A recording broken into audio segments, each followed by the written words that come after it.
चलिए ठीक है, आप लोग अपने आज इन लोगों का मन फोटो से देखने का मन कर रहा था, लेकिन आज आप लोग अपने सामने अपने परिवार को और अपने भाई को बिहार से चलकर उत्तर प्रदेश की धरती पर बहुमूल्य समय देकर के हमारे माननीय मुख्य अतिथि थे।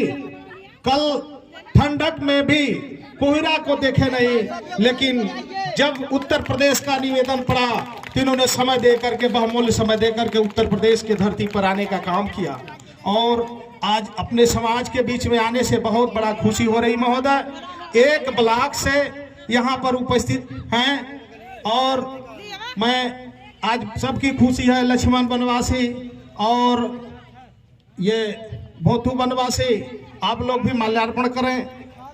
और यहाँ पर उपस्थित मंच पर सभी प्रबुद्ध जन जो बनवासी समाज के हैं, बनवासी समाज के शुभचिंतक हैं, बनवासी समाज को मानने वाले हैं, बनवासी समाज के जनप्रतिनिधि हैं, सामाजिक कार्यकर्ता हैं, शिक्षाविद हैं और हर क्षेत्र से इस इलाके के जो कौशल कौशाम्बी जिसको हम कहते हैं, उस क्षेत्र से वाराणसी क्षेत्र के विभिन्न क्षेत्रों से आए हुए बनवासी समाज के सभी प्रबुद्ध जन, सभी माता, सभी बहन, सभी भाई और सभी बड़े को मैं प्रणाम करता हूँ। सभी को बहुत बहुत आभार कि आप सब इतनी देर से इस कड़कड़ाती ठंड में यहाँ पर हम लोगों को सुनने के लिए एक परिवार के सदस्य का स्वागत जिस जोश से और जिस उमंग के साथ आप लोग ने किया है, हम लोग को भी एक प्रेरणा देगा। और आप ये आवेदन में आपकी व्यथा, आपका जो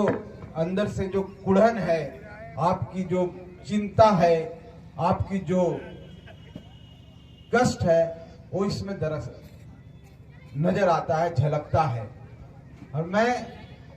और इस बात को भी मैं कहता हूं कि जो आवेदन मैं पढ़ रहा था, मैं यहां से जाते ही जिला पदाधिकारी से भी बात करूंगा और एक लेटर माननीय मुख्यमंत्री जी को भी लिखूंगा और यहाँ के कंसर्न जो मंत्री हैं इस विभाग के, उनको भी लिखूंगा। जो समस्या आपको है, हम लोग उसको पूरा करने की पूरी कोशिश करेंगे। और हम बिहार में एक ऐसा घटना चक्र हुआ जिसमें एक पार्टी का जन्म हुआ जो आपकी पार्टी है, आपके समाज के द्वारा बनाई हुई पार्टी है। उत्तर प्रदेश में हमारे बनवासी भाइयों की संख्या 22 लाख के करीब है और सिर्फ बनवासी भाई नहीं, मुसहर समाज के लोग नहीं, और भी समाज के जो लोग हैं, नट समाज के हैं, जिसको हम लोग बिहार में महादलित की संज्ञा देते हैं। अगर ऐसे करेंगे तो हम करोड़ों में हमारी संख्या हो जाएगी। और हमारी जब इतनी संख्या है तो हम पिछड़े हुए क्यों हैं? जबकि हमारे समाज में ऐसे ऐसे महापुरुष हुए हैं, जैसे पर्वत पुरुष की बात हम करते हैं, वो अकेले 22 साल में पहाड़ को काट के रास्ता बना दिए। क्यों नहीं उनसे प्रेरणा लेके आगे बढ़ सकते हैं?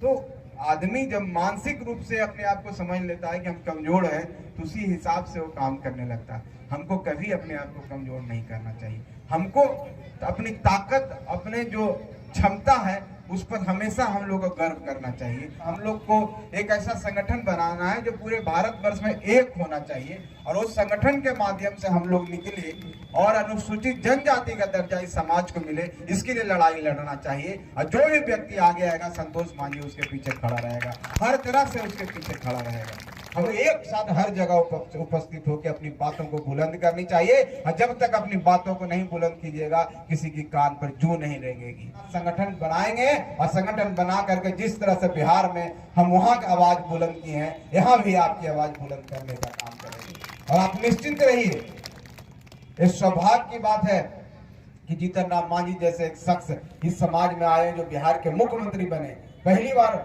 ऐसा इस इतिहास में हुआ कि इस बनवासी समाज, ऋषि समाज, ये पिछड़ा समाज का एक व्यक्ति को इतना बड़ा पद मिला है। और वो पद मिलने से आपके अंदर एक एहसास जागा कि आप भी कुछ कर सकते हैं। मैं आपसे और आज सभा में मैं कहना चाहता हूं कि आपके लिए जो भी लड़ाई हम लोग को लड़ना होगा, आपके हक के लिए, आपके अधिकार के लिए और आपका उचित सम्मान मिलने के लिए, जो सम्मान आपको मिलना चाहिए था, वो डिजर्व करते हैं, हम आपके साथ चलेंगे। आपका जो दर्द है मेरा है, हम सब का है, क्योंकि हम सब परिवार हैं और हम सब मिल करके आगे बढ़ेंगे तो निश्चित रूप से कामयाब होंगे। हम यही समझते हैं।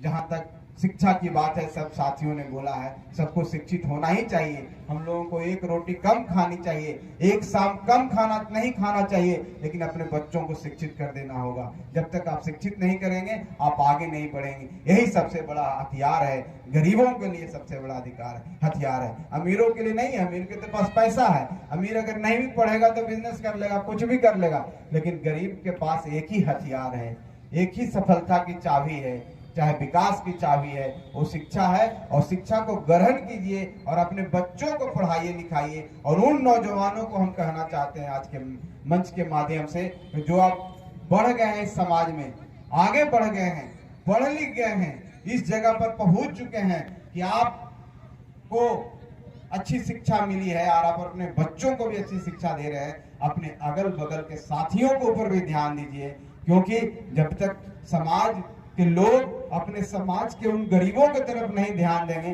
तब तक समाज आगे नहीं बढ़ेगा।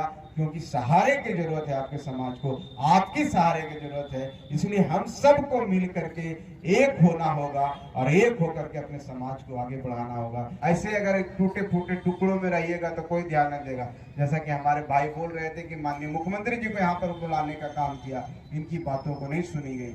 आप सब संघर्ष करते रहिए, हारना नहीं है, परेशान नहीं होना है। अभी एक साथी कह रहे थे हमारे फौजी भाई कि हम बहुत दिन से परेशान हैं एसटी का दर्जा दिलाने के लिए। हमने उनको कहा कि परेशान नहीं होइए, हताश नहीं होइए, क्योंकि जिस दिन आप हताश हो जाइएगा उसी दिन सफलता आपसे दूर हो जाएगी। आपको प्रयत्न करना है, प्रयत्न करना है। और दशरथ मांझी जी के आप संतान हैं जो 22 साल प्रयत्न करके पहाड़ का सीना चीर सकते हैं, तो आप तो अभी साल 2 साल प्रयास किए हैं, क्यों हताश हो रहे हैं? इसी शब्दों के साथ साथियों, बहुत समय हो गया है, ठंड भी लग रही है, आपको भी लग रहा होगा, बहुत बातें करने की इच्छा थी, आपसे पुनः मिलेंगे। आप सबको बहुत बहुत धन्यवाद। जय भीम। आप सब, हमारा समाज जिंदाबाद। सभी लोगों को, आए अतिथियों को पुनः धन्यवाद, बहुत धन्यवाद।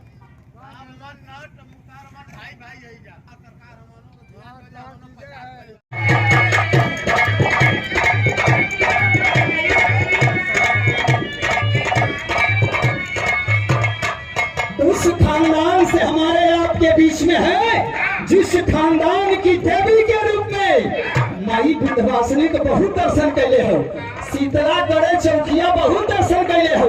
लेकिन जरा सोचो, मैं उस परिवार से हूँ, मंत्री जी उस परिवार से है जिस परिवार की देवी के रूप में माई सबरी के घर भगवान राम को भी आना पड़ा था। ऐसे परिवार से हम आप हैं, अपनी औकात को पहचानना पड़ेगा। लेकिन ये औकात अब तलवार से, भाला से, लड़ाई से नहीं होगा। वो औकात कैसे आएगी, आइए उस पर बताना चाहूंगा कि शिक्षा की ज्योति के जली है दिया नारा, तब यह मिली हाँ यहाँ गया भी करा।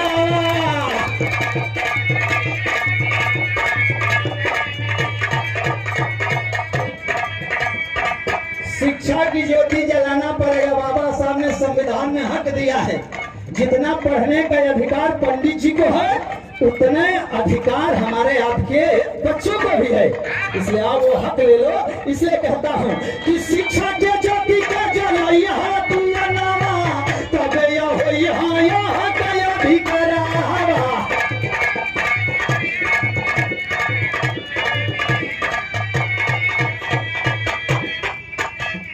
भैया चेते राम